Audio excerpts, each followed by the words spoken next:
Star Wars Visions.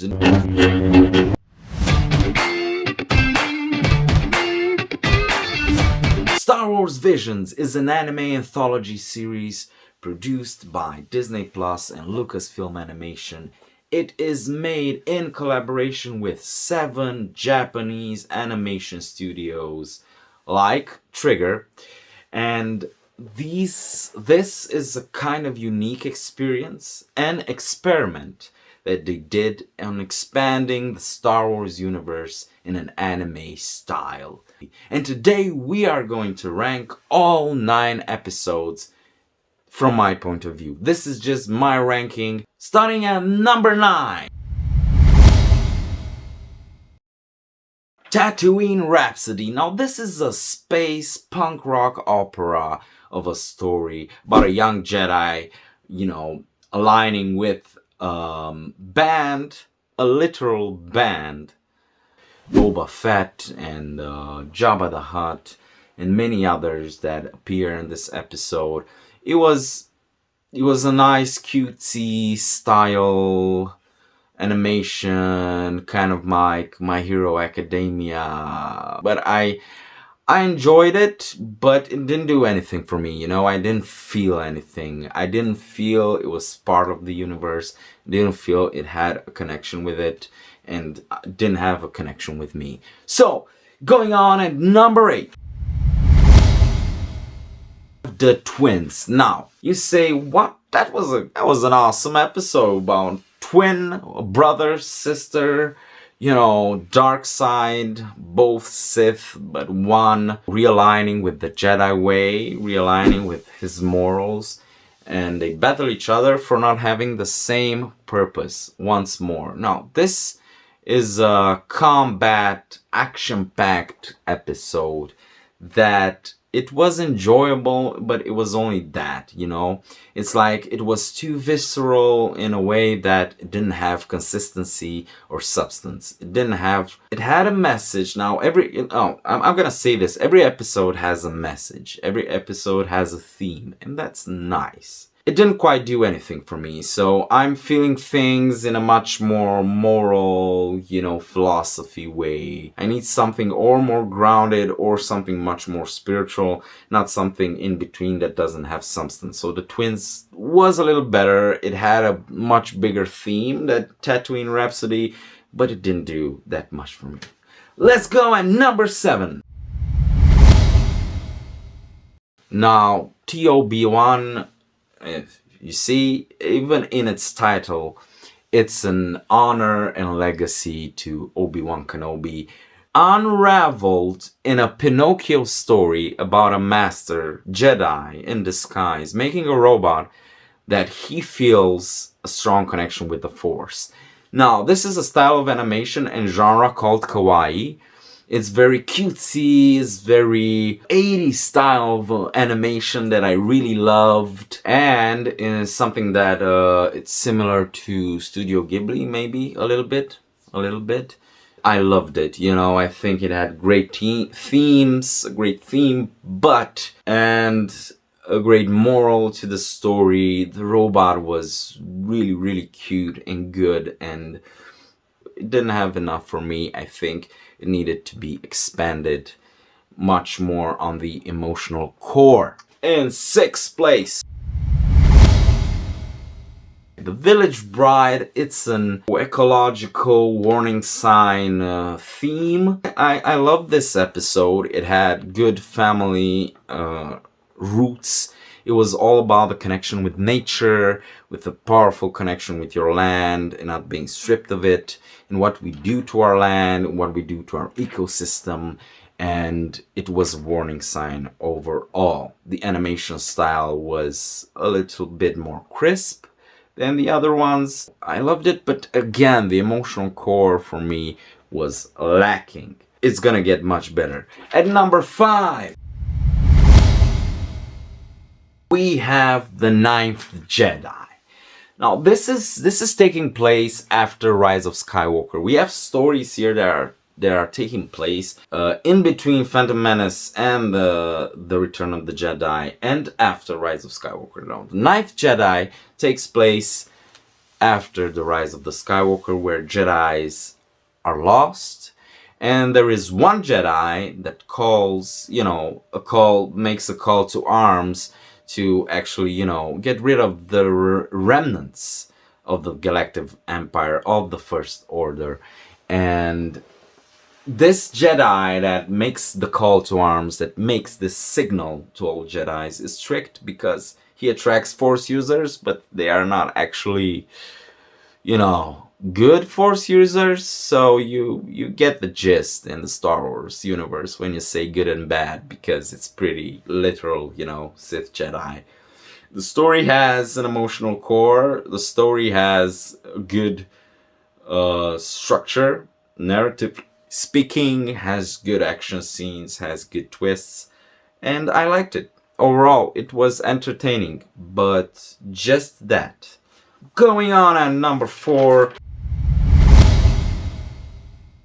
La Penocho. La Penocho.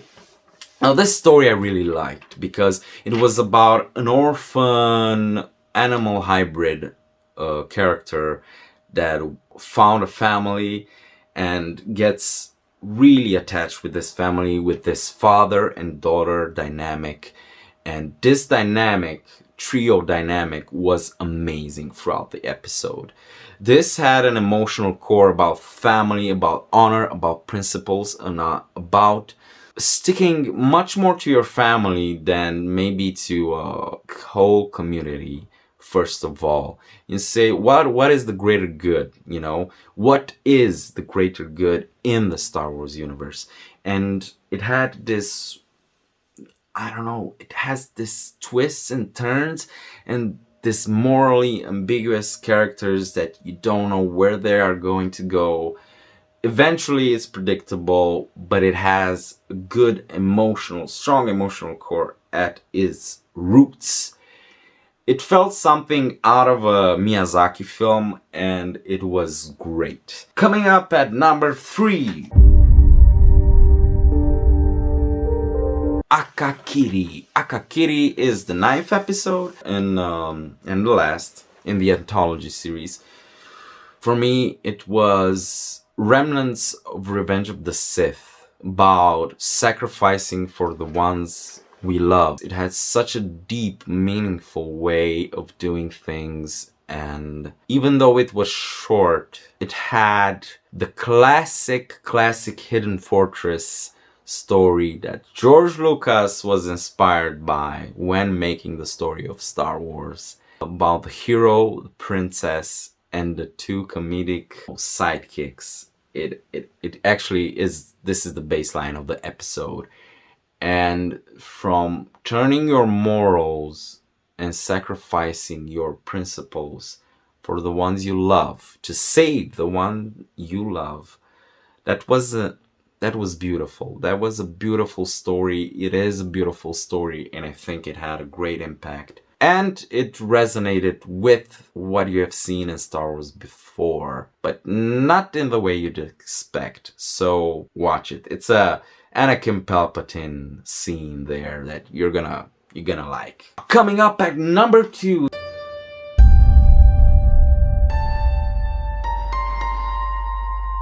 Number 2, we have The Elder.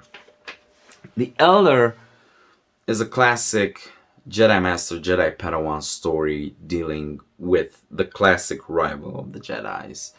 And it's right before the Phantom Menace, and it feels like that. It feels like the Padawan is a little bit of Obi-Wan Kenobi, and the Jedi Master a little bit of Qui-Gon. And I love this dynamic between them. I love that they hear this, they sense, before reaching hyperspace, the Master senses this strong signal with the Force. They land on this planet and find this elderly Sith gentleman that has great power. And it has a great story and great morals to it, and much emotional impact. The duels were amazing. It was just as amazing as Darth Maul, Qui-Gon, Obi-Wan. That's every episode resonates one of the stories in Star Wars told before. But this was powerful. The moment the master says, if he wasn't in his twilight years, he would have struck me down. And the only advantage we had was time, was age. And that's interesting. He taught the Padawan that certain thing. So it was amazing. This is episode 7 in the anthology. Going on at number 1.